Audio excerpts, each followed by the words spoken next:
Kwento po ah, ng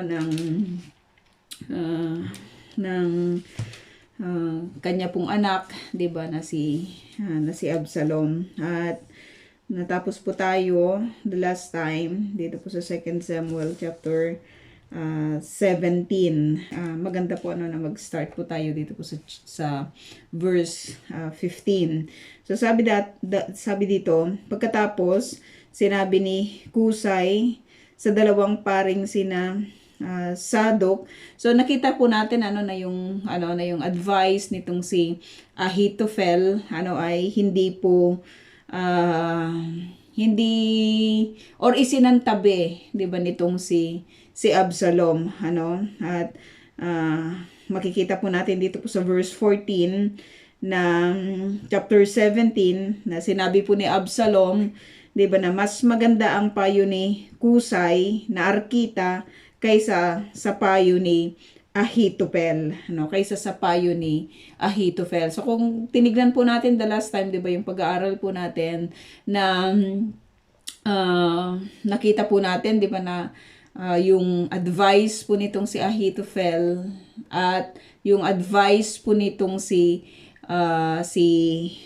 Kusay ay magkaiba, At kung titignan po natin yung mga binanggit po dito, gusto ko lang pong iset ito as the beginning ng ating pag-aaral, na yung advice po nitong si Ahithophel ay puro kung doon sa statement po niya, 'di ba, ay makikita po natin yung paggamit po niya, 'di ba, ng first person palagi. Ako,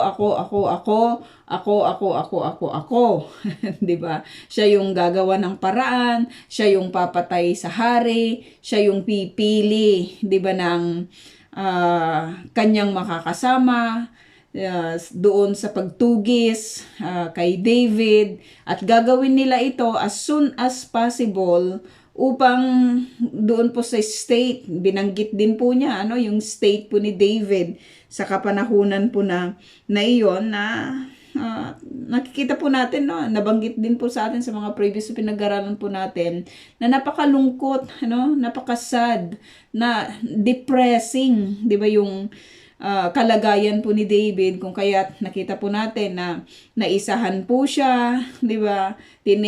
Tinake po yung opportunity na maisahan siya, 'di ba, ng alipin, supposed to be yung magtatrabaho dito kay Mephibosheth. Tapos itong si Maiden, 'di ba, nakita po natin na grabe po yung kanya pong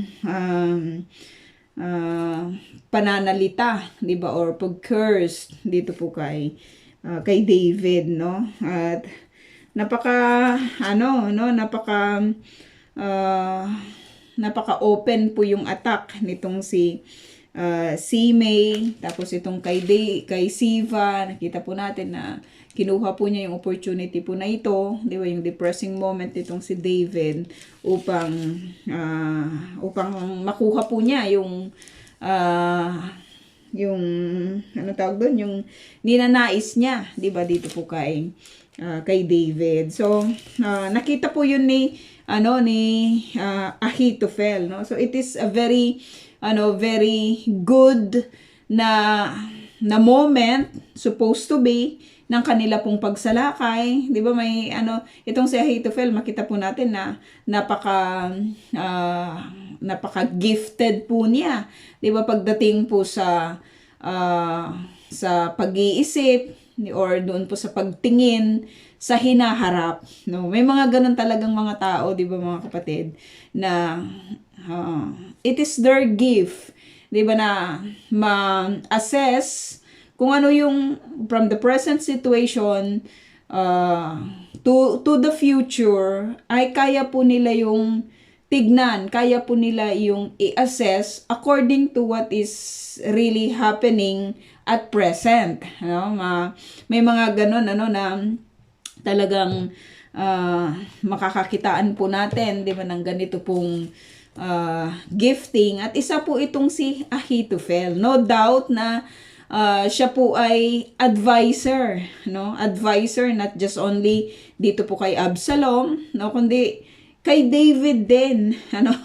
Naging, ano din ito, no? Naging isa rin, ano, sa mga tagapayo, ano, nitong si David. Ngunit, hindi dahil sa, ngunit hindi dahil sa galing nitong si Husay, di ba, kung bakit nangyari po, ano, yung pagsang-ayon nitong si Absalom, doon po sa kanyang mga binanggit, no, na dahilan kung bakit hindi pa nila dapat na salakayin itong si David, ano, ay dahil mababanggit po sa atin ng scripture ang dahilan, ano, makikita po natin na yung lahat ng kanya pong mga binanggit, ano, sa court nitong si Absalom, syempre with the hearing din, ano, nitong si Ahithophel, ay contradiction lahat, ano? Pero yung paggamit po niya ng salitang we, and you, diba, dito po kay Absalom, ito po yung nag-fuel, diba, doon po sa kanyang, pagmamataas, diba, doon sa kanyang kapahangasan, diba, doon sa kanyang pride, ano, na siyang maglilid dito kay Absalom, ano, into his own destruction, no? Pero yung moment po na ito na nakita po natin, nabanggit ko po kanina yung dahilan kung bakit ito po yung nangyari, sapagkat babanggitin sa atin ng verse 14 na sinabi po dito, ano, nagpasya si Yahweh na huwag masunod ang mabuting payo.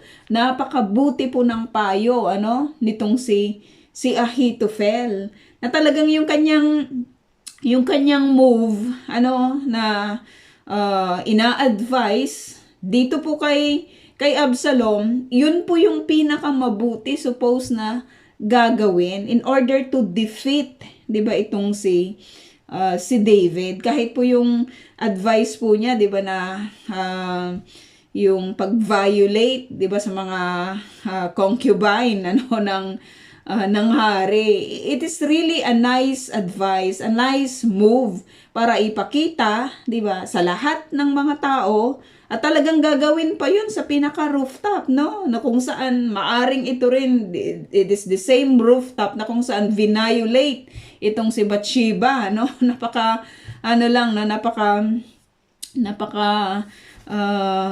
anong tawag doon? Yung ganitong senaryo, di ba? Parang nakakalungkot, di ba, na makita ito. But it is a nice advice, no? Na kung saan ipapakita nitong si Absalom, supposed to be politically, 'di ba, yung strategy po na ito, telling the people na merong revolt na nangyari at meron ng new ruler, 'di ba, ang Israel, or yung doon sa Jerusalem. Napakagandang advice. Mabuti po yung advice na yon. Supposed to be for the benefit, 'di ba, nitong si Absalom. Pero hindi po yun, 'di ba? Yung pinagpasyahan po ni Yahweh na kanya pong gawin, kundi ay pinasya po niya, siya po yung nagpasya, itong si Yahweh yung nagpasya na huwag masunod ang mabuting payo ni Ahithophel, no? So that speaks to me a lot, 'di ba?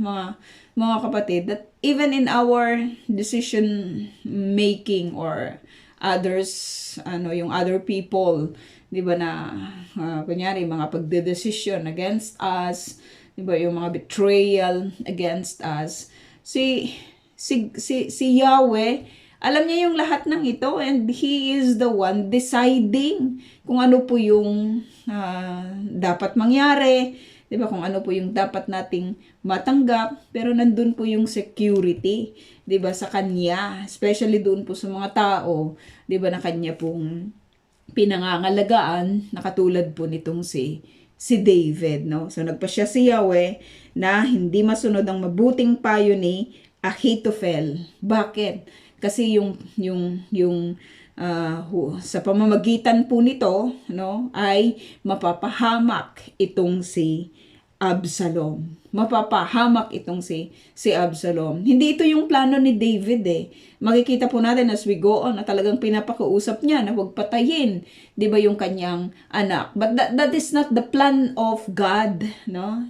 Hindi yon yung plano ng Diyos. Alam ng Diyos na itong si Absalom ay hindi makakabuti sa buhay po nitong si David, kaya't kailangan po niya itong tanggalin, 'di ba, sa connection or sa relationship, 'di ba, nitong si David. Grabe lang, no, ang pagki-care talaga ni Yahweh, no, sa kanya pong mga pinili or sa kanya pong mga lingkod, that even people, 'di ba, even yung kahit family, 'di ba, ito pamilya ito anak mismo ito ni David, pero si Yahweh po yung nagpapasya kung sino yung mananatili, kung sino yung makakasama, at kung sino yung tatanggalin niya.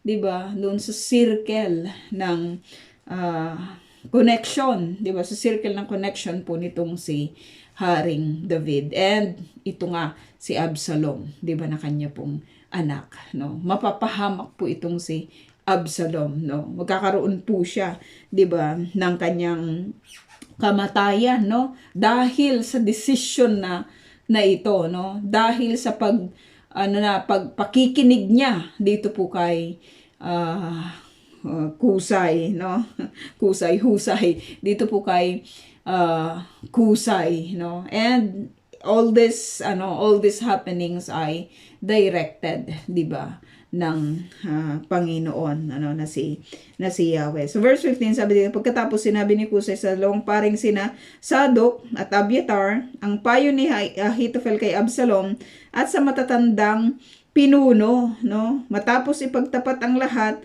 sinabi niya, babalaan ninyo agad si David na huwag matulog ngayong gabi sa may batis sa ilang, no, sa may batis sa ilang. So ngayon, makikita po natin na yung presence po nitong si Husay doon po sa court, 'di ba? Doon sa circle, 'di ba, ni Absalom is really important, no? Yung presence natin minsan, no? Yung presence niya, yung presence po natin, napaka-importante po niyan, 'di ba, sa lahat ng ginagawa po natin, or doon sa mga affairs, 'di ba, na kailangan po nating nandudoon, 'di ba, katulad po sa iglesia, no, maganda po 'yun na pumupunta po tayo once a week, no, yung presence natin is really important, yung pag-attend po natin, 'di ba, sa mga ganito pong mga gawain. Okay po yun, no? 100% na okay po yun, no? Pero hindi po kasi doon nag-i-end, 'di ba, yung lahat, no? Itong presence nitong si Kusay, doon sa court po nitong si Absalom, hindi doon nag-i-end. He needs to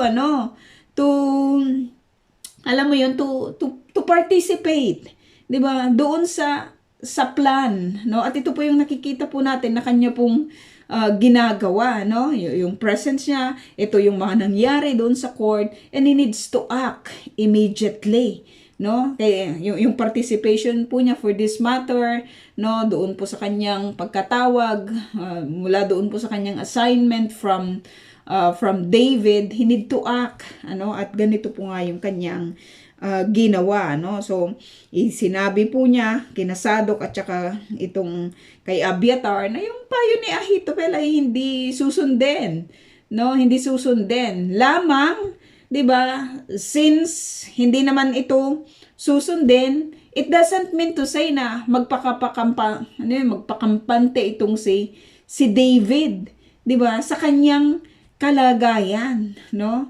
Kasi anytime sa mind maari nitong si Kusay, sa mind niya, anytime pwedeng magbago ang desisyon nitong si Absalom.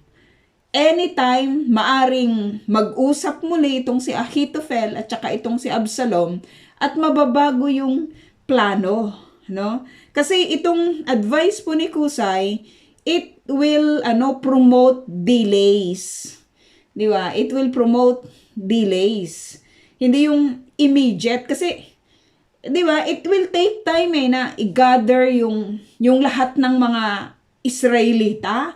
It will take days 'yon, or kung hindi man months 'yon, it will yung mag-send lang ng messenger, 'di ba? It will take time. Tapos i-gather mo po sila, magmi-meeting pa kayo, pag-uusapan po yung lahat. It will not take a day, 'di ba, to do to do all of that.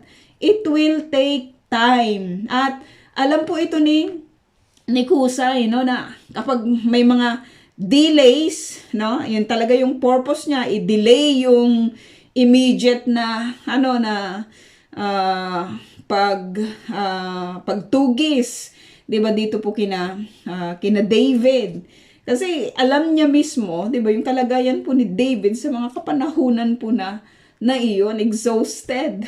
'Di ba, itong si David, ni panyapak nga niya, hindi niya nagawang or maalala, 'di ba, na naisuot for his for his safety, 'di ba, sa kanyang paglalakad saan man sila dadalhin, 'di ba, ng kanila pong mga panyapak, Pero itong plano po na ito, 'di ba, to delay yung pagtugis po sa kanila is a good opportunity for David, 'di ba, na makapaghanda sila, maka-regain sila. Sinabi rin yan ni Ahithophel, 'di ba, na kapag ginawa na natin ito, 'di ba, wala na silang panahon, 'di ba, na ihanda yung kanilang mga sarili, 'di ba, para magkaroon sila ulit ng panibagong lakas, 'di ba, upang tayo ay labanan. Very right yung advice nitong si Ahithophel, pero ang sinunod po nitong si Absalom, of course,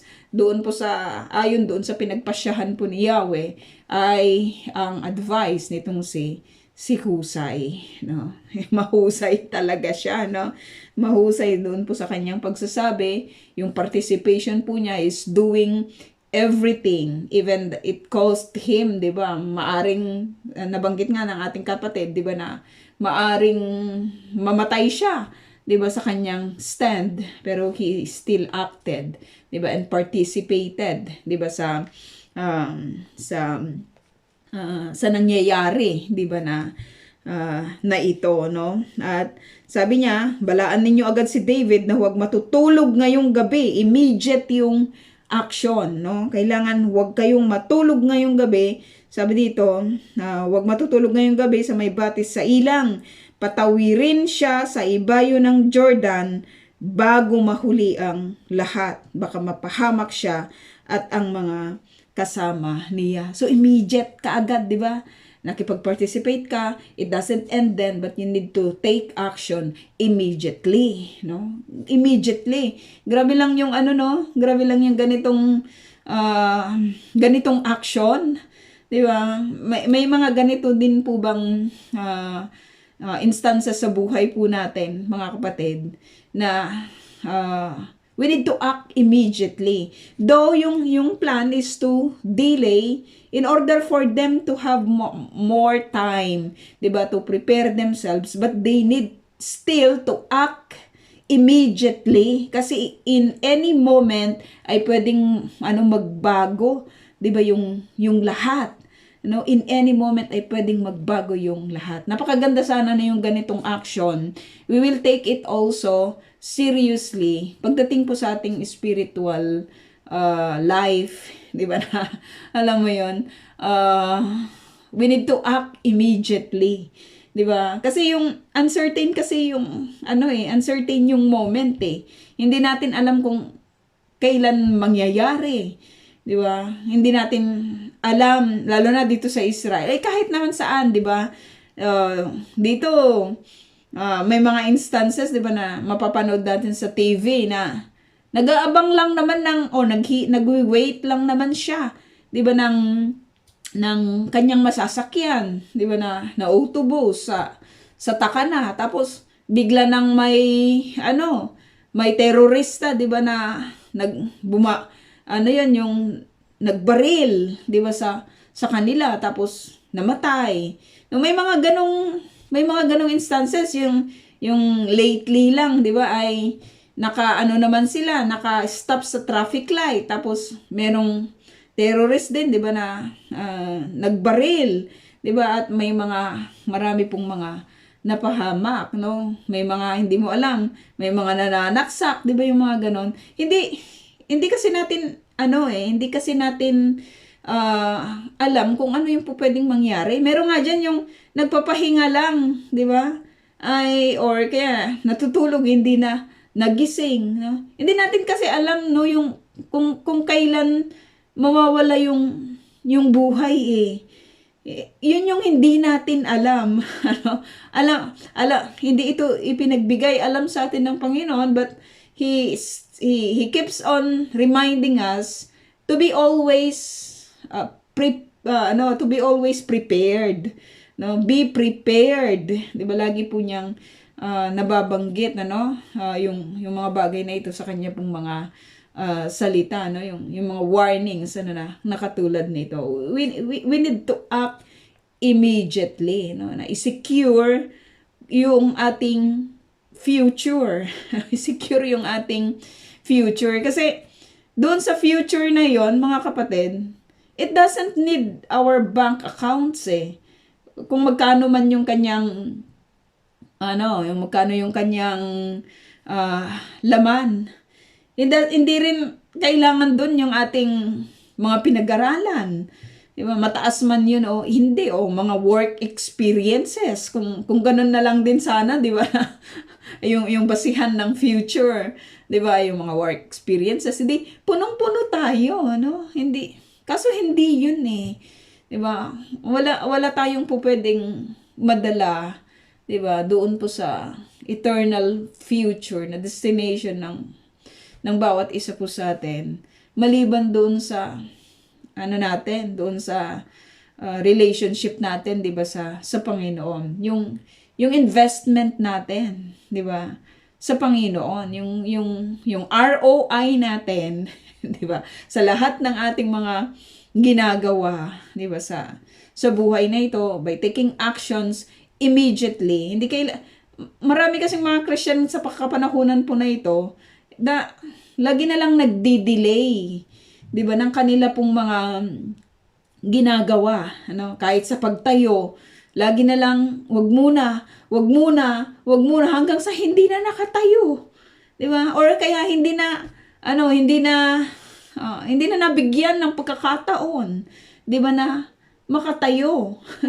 Hindi na mabigyan ng pagkakataon na makapagsalita. Kasi yung sinabi ko nga, uncertain po yung bawat moment na meron tayo, no. Kay ito nakita natin yung urgency to act immediately, even in the part of David. Itong si Husay, 'di ba? Maganda po yung kanyang advice, but he still insists to act immediately.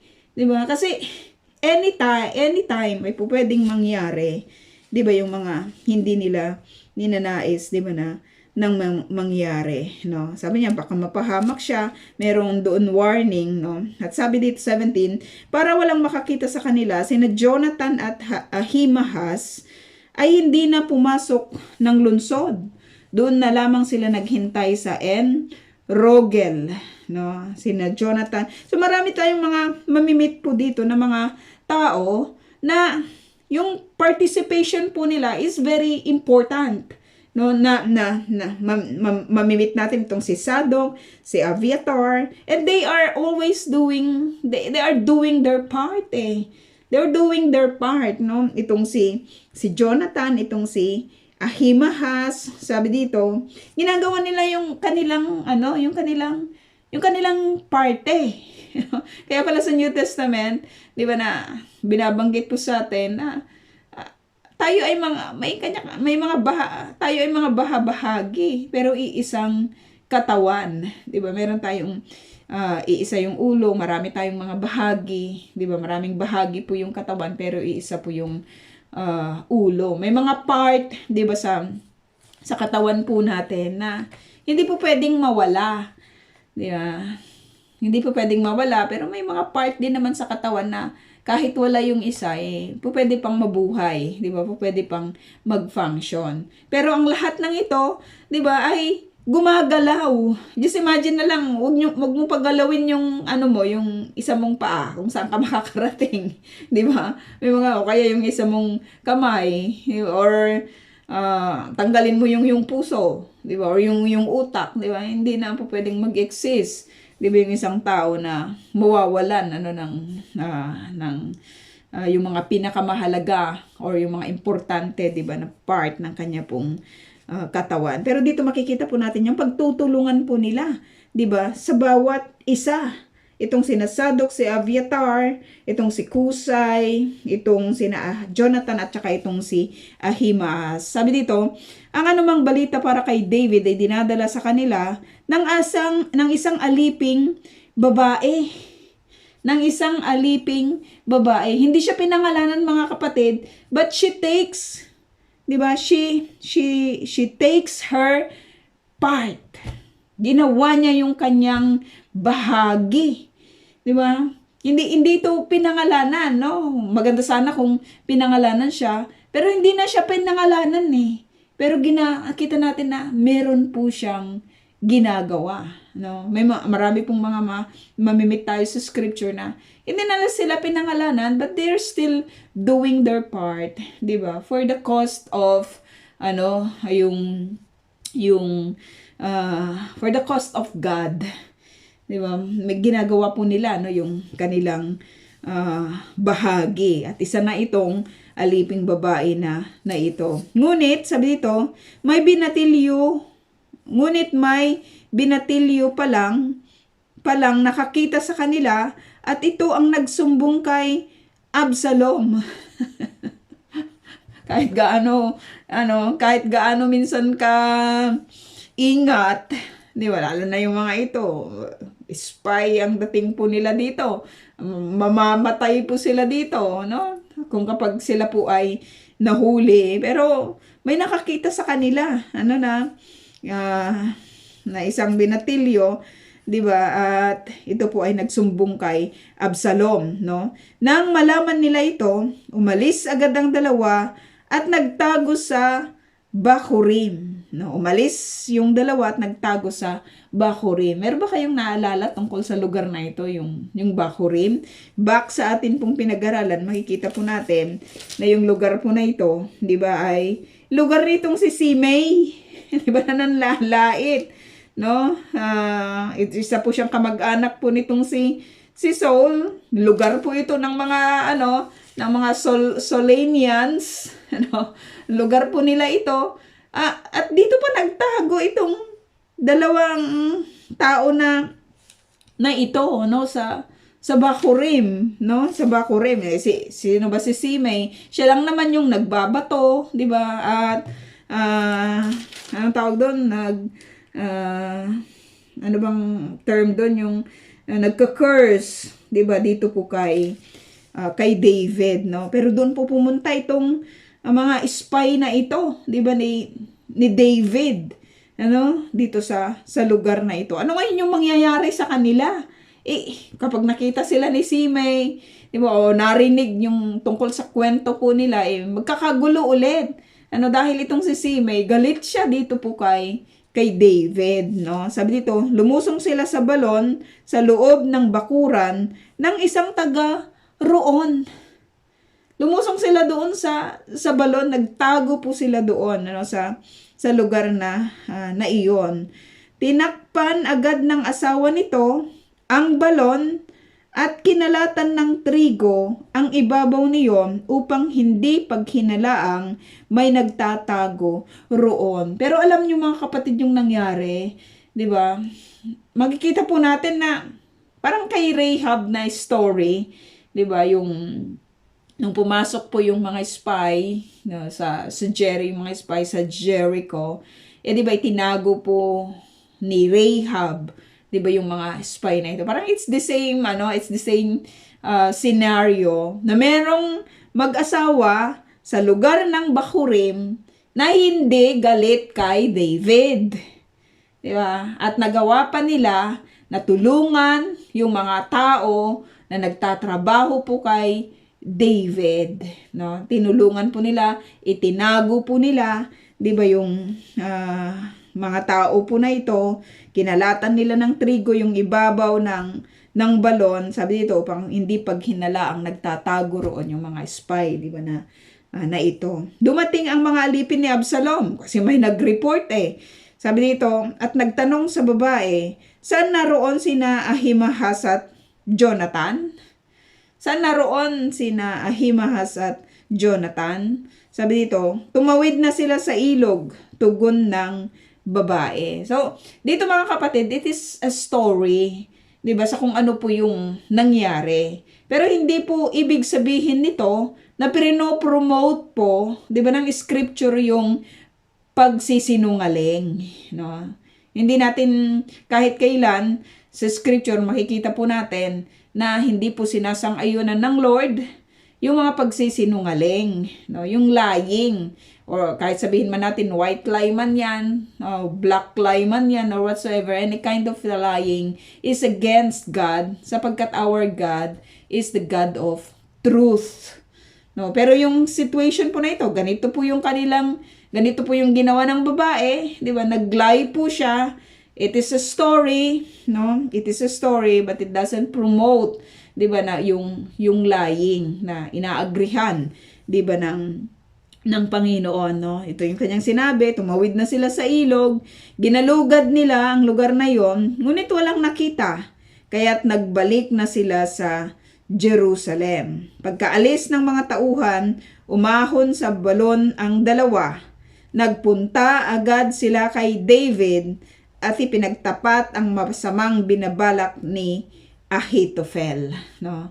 So kung titignan mo, napakahirap po, no, ng kanila pong mga ginagawa, pero grabe lang yung loyalty nila dito po kay David, no? Grabe lang yung kanila pong ginagawa, 'di ba, na pagpapakita ng kanila pong pagmamahal, 'di ba, sa kanila pong hari. Yung pwede kang mag-stand sa kung ano yung tunay, sa kung ano yung totoo. Kasi pwede naman silang lumipat, 'di ba, ng kanila pong devotion dito po kay Absalom, kasi parang it looks promising, 'di ba, itong si Absalom, kasi nakuha niya yung puso ng maraming mga maraming mga Israelita. Pwede naman silang lumipat Sino ba naman itong si David, nagtatago na, but they still choose, 'di ba, to stand sa side po nitong si David, na nagpapakita, 'di ba, ng kanila pong pag-stand sa Diyos, 'di ba, na pumili po dito po kay David. Maraming mga instances, mga kapatid, na masusuong tayo, 'di ba, sa mga ganito pong klase ng situations. Pero sana, katulad ng mga tao na ito, piliin po natin palagi, 'di ba, yung tumayo doon po sa tabi ng nais, 'di ba, ng Panginoon, no? Doon sa nais, 'di ba, ng Lord. Pagkatapos sinabi nila, tumawid kayo agad sa ilog. Tumawid nga si David at ang buo niyang pangkat, at nang magmadaling araw, wala isa mang naiwan sa kabila ng Jordan. Immediate yung action, immediate yung message, immediate yung action, 'di ba, na kanila pong ginawa. Hindi po pwedeng magpakampante Maraming mga Kristiyano sa kapanahonan ngayon, kampante lang sila. 'Di ba? Napakakampante nila. They're not doing their part. Pero habang pinag-aaralan po natin yung mga bagay po na ito, no? Immediate, no, yung reaction supposed to be kailangan makita po natin, 'di ba, sa gabi na ito, especially sa ating calling, 'di ba, sa Panginoon. Immediate, no? Kasi yung life ay ang tawag doon, unpredictable Hindi ko pwedeng sabihin bukas buhay pa ako 'di ba? Kasi pag dumating yung kamatayan, yun yung point talaga, yun yung permanent na wala nang return. Wala na talagang return. Kaya yung value ng buhay, it requires lang talaga yung immediate na obedience, 'di ba, sa Panginoon. Kaya ano, alam mo 'yon, every time that the opportunity gives us yung opportunity to serve the Lord in whatever capacity, 'di ba? Hindi natin po pwedeng sabihin na saka na lang eh. Kasi every moment, every minute matters. 'Di ba, sa atin pong pag-obey, 'di ba, sa Panginoon. As I look back, mga kapatid, yung sa akin, since hindi ko naman sinasabing I'm a perfect person, 'di ba, in my walk sa Panginoon. Pero alam mo, yung natutunan ko lang talaga, yung pinaninindigan ko lang talaga sa buhay ko, that kahit hindi ko filled yung alam mo yun, kapag binigyan ako ng assignment or ng opportunity to serve, especially sa church, lagi lang akong yes. Laging yes. Yung alam mo yun, hindi naman ako, dati hindi ako, mahihain kasi ako I cannot stand in front of people Pero dahil ina-assign ako, 'di ba? Kahit nanginginig, alam mo 'yon, nag-yes lang ako sa Panginoon kasi laging pumapasok sa isip ko yung sinabi sa akin ng mentor ko na mag-yes ka lang sa Panginoon and He will promote you. 'Di ba? Itataas ka niya, itataas ng itataas ayon doon sa category, ayon doon sa purpose niya, no? Kasi once you reject the offer, especially in the service to the Lord, you delay it. Alam natin that delays are disobedience no? Delays are disobedience, 'di ba, sa will ng God, no, in accepting any opportunity to serve. Yung parang sinasabi mo, you are deciding for yourself, 'di ba, na hindi muna. Bakit? Alam mo ba yung future mo? 'Di ba? Alam mo ba kung ano yung pwedeng mangyari sa bukas? Kasi kung alam mo, 'di ba, katulad ng parable sa New Testament, build burns, 'di ba? Mag-build ka pa ng maraming mga kamalig. Kaya mong gawin 'yon kasi you know the exact yung exact na event sa kung ano yung pwedeng mangyari, 'di ba, sa bukas. Kaso wala tayong ganun hindi natin kayang i-comprehend or hindi natin kayang i-predict, 'di ba, kung ano yung mangyayari sa bukas. So it is a word to us tonight, mga kapatid, na whatever opportunity of service, mag-yes lang talaga sa Panginoon. Kasi siya yung siya yung magi-empower sa atin, 'di ba? Minsan kasi hindi tayo nakakatayo dahil sa ating mga kagagawan, 'di ba, sa mga nakaraan. At sino tayo para sabihin na yung pagpapatawad ng Panginoon ay hindi enough? 'Di ba? Ay hindi, yung paglilinis ng Panginoon ay hindi enough. Kaya yun pa rin yung nagbabother sa atin, kaya hindi tayo nakakapaglingkod, 'di ba, sa Panginoon. Immediate answer sana, 'di ba, yung dapat na ipagkaloob natin, 'di ba, sa Panginoon. Sabi dito, merong immediate action, immediate participation, 'di ba, yung nangyari dito po kina David. Hindi sila nanangan sa magagaling kaming mga mandirigma. 'Di ba? Hindi ganoon, no? Nakita po natin na talagang they receive, 'di ba, yung word of warning dito po kay Husay, at nag-act po sila immediately, no? Sabi dito, nang malaman ni Ahithophel na hindi sinunod ang kanyang payo, umuwi agad siyang sakay ng asno.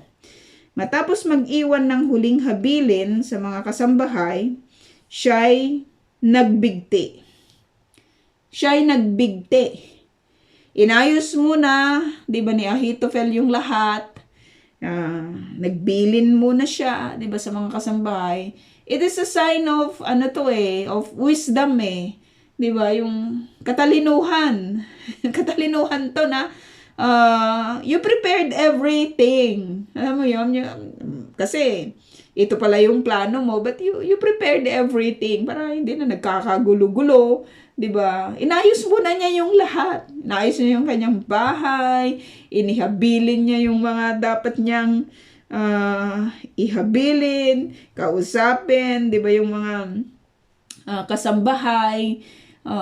Inayos mo na niya, it is an intelligent action na hindi ka na magbibigay ng problema, 'di ba, sa mga maiiwan, but at the same time, 'di ba, yung katalinuhan na ito may kasamang stupidity, 'di ba? May kasamang stupidity. Kung matalino ka nga, Ahithophel, inayos mo pa ngayong lahat-lahat, maayos naman yung yung pag-iisip mo, di ba? Kasi hindi lang ang nakikita po natin dito, hindi lang ang reason ng kanyang pagpapakamatay. Ulitin natin, hindi po ina-advocate ng scripture, di ba, yung pagpapakamatay, kasi it is an attack to God na creator ng life, di ba, yung any kind of suicide or pagpapakamatay na ginagawa, di ba, ng mga tao na hindi po ito ina-advocate, di ba, ng scripture. Pero ito po yung ginawa nitong si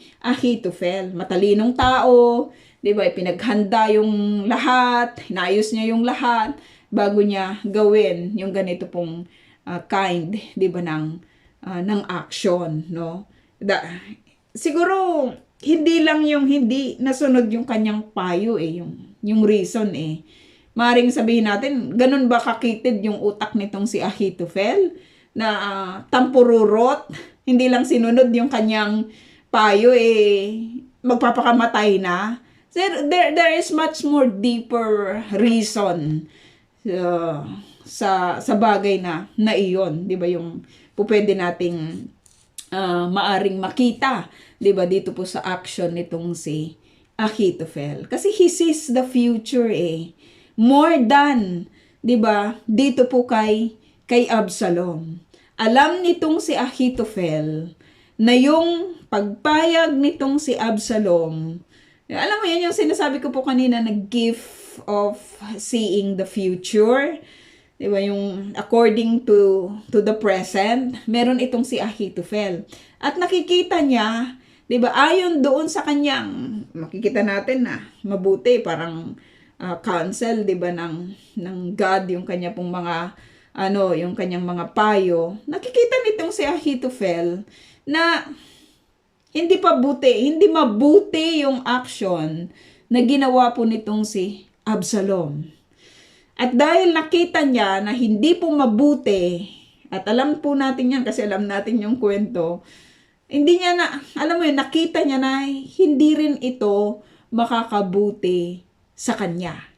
Hindi rin ito makakabuti sa kanya. That the plan of Absalom will fail. Bakit hindi ito makakabuti sa kanya? Kasi nga he betrays David at sumama siya dito kay Absalom. Grabe lang yung hatred ng taong ito na si Ahithophel. Alam mo yung hatred na hindi mo na-i-deal, 'di ba? Naranasan na ba ninyo 'yon, yung galit na galit kayo tapos yung taong kinagagalitan nyo, hindi naman niya alam na nagalit kayo. Diba? Wala man lang, alam mo yun, wala man lang, hindi man lang niya nagawa, diba, na kausapin itong si David, diba, tungkol sa kanyang nararamdaman. Oo, masakit yung ginawa ni David, diba, sa kanya pong pamilya. Diba, yung i-violate itong si Bathsheba, patayin yung asawa ni Bathsheba, masakit yun, diba, sa part po nitong si Ahithophel, kasi it is a part of his family. Pero, napakaganda po sana, diba, yung pwedeng mangyari sana sa buhay niya, na, alam mo yun, yung hatred ay hindi niya, pinatagal, 'di ba, sa kanyang puso, no? Madali lang magsabi dito po kay David, pero may mga kanya-kanya tayong mga hatred din, 'di ba, na dinideal, no? May mga kanya-kanya, ewan ko po, maybe we can share about it, 'di ba, yung mga ganitong klase ng hatred, no? Kung meron ba tayong nararamdaman or nararanasan o naranasan 'di ba, na nangyari sa ating buhay. Itong si Ahithophel, ang sabi niya, hindi mabuti yung gagawin nitong si Absalom. Hindi nakikinig itong si Absalom, no? Dahil doon sa kanyang dahil sa kanyang pride, no? Sa kanyang yung kanyang pagmamataas, hindi mabuti yung sinunod niya itong si Kusay. Nakita ito ni Ahithophel at hindi po ito makakabuti sa kanya. Ang maaring ang sinabi niya, 'di ba, sa kanyang sarili, mas mabuting ako na lang ang pumatay sa sarili ko kaysa patayin ako, 'di ba, ng taong kinamumuhian ko, 'di ba? Kinamumuhian ko, and that is David, no? That is David. Hindi na handle yung kanyang anger. Nagresulta ito sa kanyang conspiracy, 'di ba? Dito po kay Absalom. Parehas sila na may mga hatred, 'di ba? Towards dito po kay David, no? Maintindihan natin if we are in their shoes, 'di ba? Maintindihan natin kapag nandun tayo sa ganong klase ng sitwasyon, kasi talaga namang itong ginawa ni David ay karumal-dumal eh. Talagang magagalit lang din talaga tayo. Pero sa buhay kasi minsan kailangan nating magdesisyon sa kung ano yung nakagagaan, 'di ba, sa atin. Kasi ang bigat lang talaga ng dibdib, 'di ba? Ang bigat ng nararamdaman kapag may hatred eh. Kapag may hatred, at kahit sa medical term, sinasabi po nila na kapag may mga kinikimkim, it doesn't help a person eh, kundi it will make the person na magkakasakit pa. 'Di ba? Yung mga ganitong mga klase, 'di ba, ng pagkapuot or yung pagkagalit. Maintindihan natin kapag pamilya natin yung kanilang inagrabyado na katulad ng ginawa nitong si David. Pero mananatili ka ba doon sa hatred, sa revenge? Ito kasi yung meron itong si Ahithophel eh. Whatever yung opportunity na makikita ko na kaya nga yung hinihingi niya kay Absalom, ako ang papatay.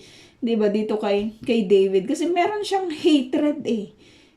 Napakalaki ng kanyang pagkapuot, 'di ba, dito po kay David, no? Napakalaki ng pagkapuot nitong si Ahithophel, dito po kay David. Pero hindi nakita niya na hindi ito maganda. 'Di ba? Hindi maganda yung mangyayari. Papatayin din ako ni David dahil sa aking pakikipagsabuatan kay pinangunahan niya kaagad, 'di ba? Dahil sa kanyang pakikipagsabuatan kay Absalom, mas magandang ako na lang pumatay, 'di ba, sa aking sarili kaysa patayin ako ng taong ito, 'di ba, na kinamumuhian ko. Parang yung kay lang din, kay Saul din, 'di ba, na pinatay niya yung kanyang sarili, no? Inend na niya yung kanyang buhay sapagkat ayaw niya na patayin siya, 'di ba, ng kanyang mga kaaway. So it's the same hatred, it's the same anger, 'di ba, yung nakikita po natin dito po kay Ahithophel.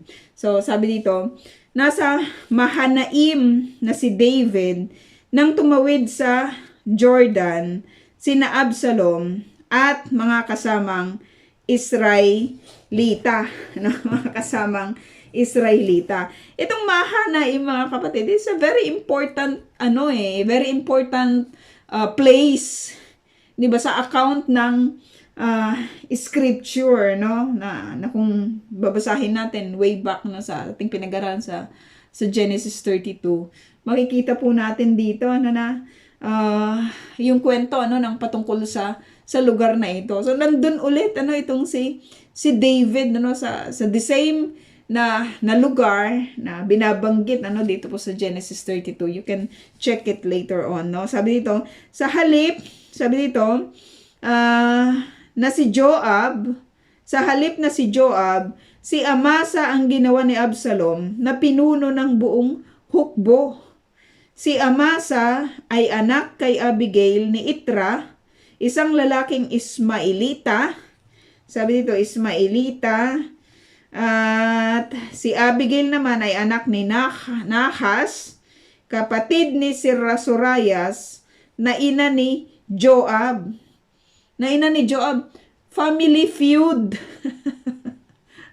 Pamilya, no? Pamilya sa pamilya ito. Pamilya laban sa pamilya. Alam mo yun? Kung meron kang pwedeng pagkatiwalaan, of course, is your family, no? Is your family, but not all the time. 'Di ba? Ay pwede ka ring umasa sa iyong family. Kasi may mga ganitong mga sitwasyon na sila rin. 'Di ba, yung maghaharapan at maglalaban-laban. Grabing pamilya ito. 'Di ba? Grabing klase lang ng pamilya, no? Ang gulo. Napaka-gulo, 'di ba, ng ng sitwasyon po nila, no? Kahit yung itinayo niya, 'di ba, na kanyang pinuno ay may pamilya ito. Paano na pag nagharap-harap sila? Ang mga Israelita at si Absalom ay nagkampo sa Gilead, no?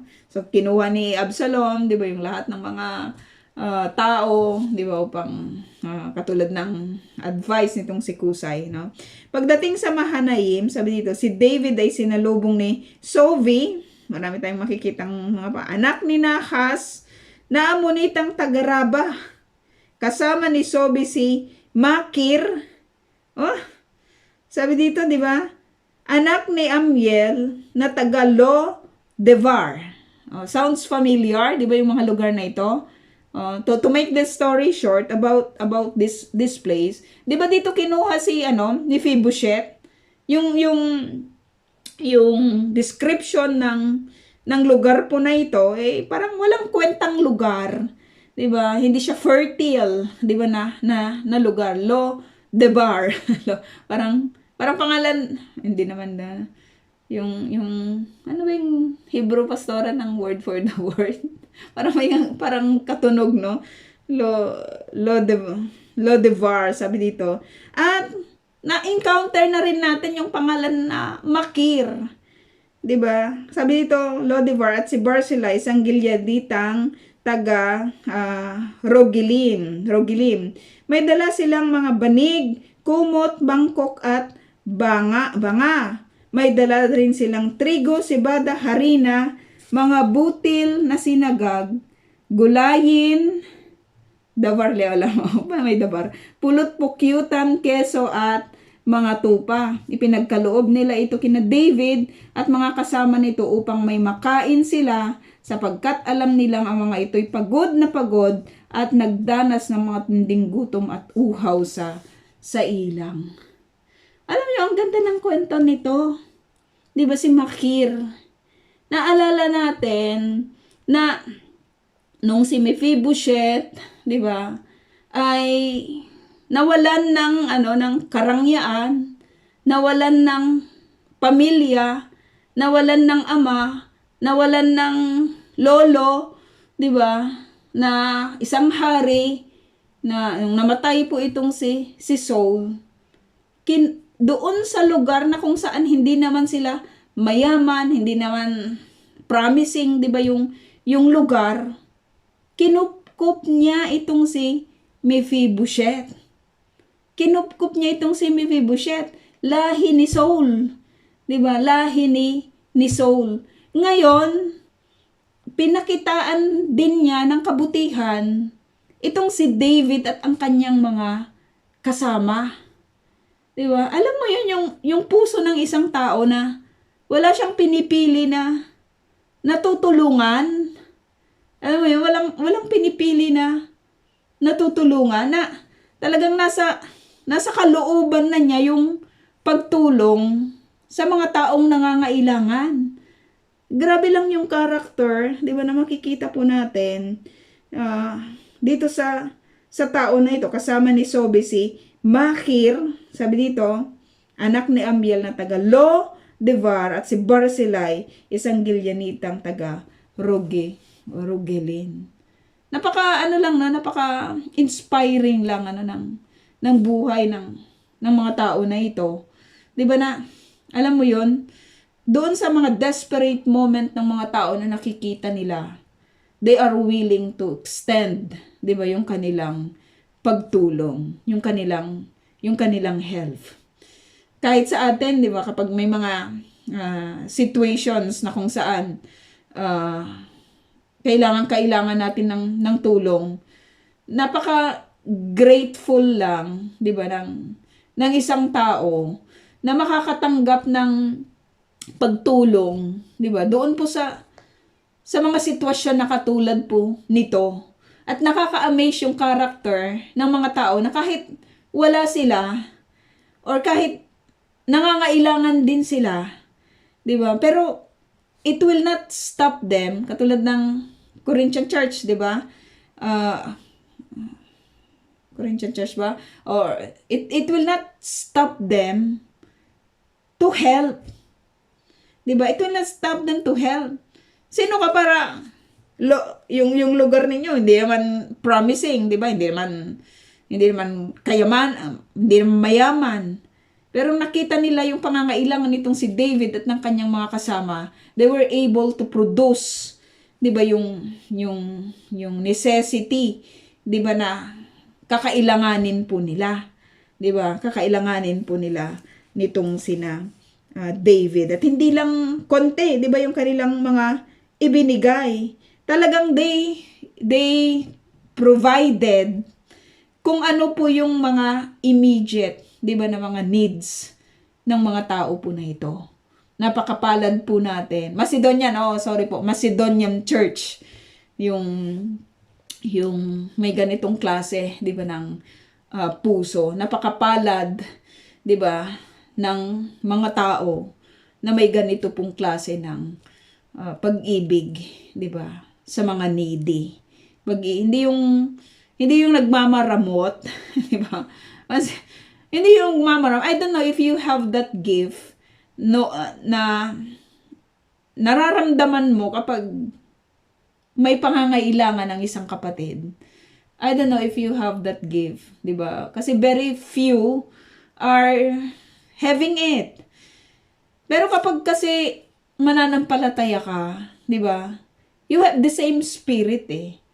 The same spirit, and that spirit that is God himself, 'di ba, na naka-enthroned sa puso po natin. He will tell you eh. He will tell you kung ano yung iyong gagawin. Kasi 'di ba tumutulong tayo, hindi ibig sabihin nun that we have much, 'di ba? Pero alam kasi natin yung kalagayan eh ng isang tao na nangangailangan. Na kahit hindi siya magsalita, 'di ba? Kahit hindi siya magbuka, 'di ba, ng kanyang bibig. Yung banal na spirito, 'di ba, na naka-enthrone sa ating pong mga puso. Siya yung magsasabi sa iyo eh, 'di ba, na ganito yung iyong gagawin, no? Ganito yung iyong gagawin. Aramtam po mga kapatid, at yun po yung ating lesson. Ita-type ko na lang po yung ating question. Nag-time na si Pastora. Aramtam po. Eruptog din po at salamat po Ate Meds po ate po